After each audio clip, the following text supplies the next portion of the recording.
Guys, magandang tanghali. Dito tayo ngayon sa taas ng building dito sa Makati. Tingnan nyo guys, oh. Yung epekto ng Taal Volcano. Nakarating na rito yung asmag ng Taal.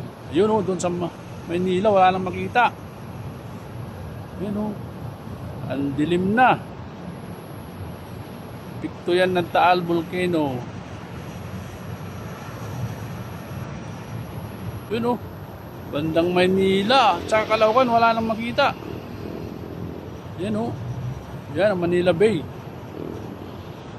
Wala ka nang makita. Dahil yan sa asmag ng bulkan. Yan, oh. Dito tayo sa likod. Yan, Mandaluyong naman, wala naman makita, oh. Epekto ng bulkan yan. Kahit sa parting Pasig, oh, padilim na rin. Ito ng bulkan Taal asmag.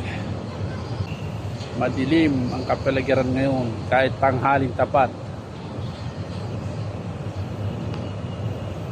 Kaya ingat sa mga asmag na yan.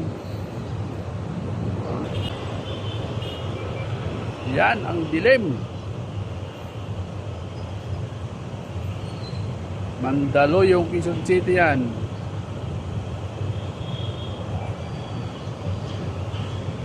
Wala nang makita dahil sa Taal Volcano bumubuga siya ng asmag. Yun, oh. Ang dilim na sa Caloocan. Ano na sa Maynila, oh, dilim.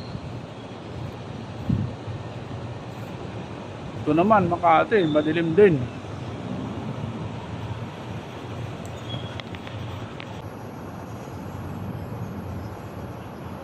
Epekto yan ng Taal Volcano smog.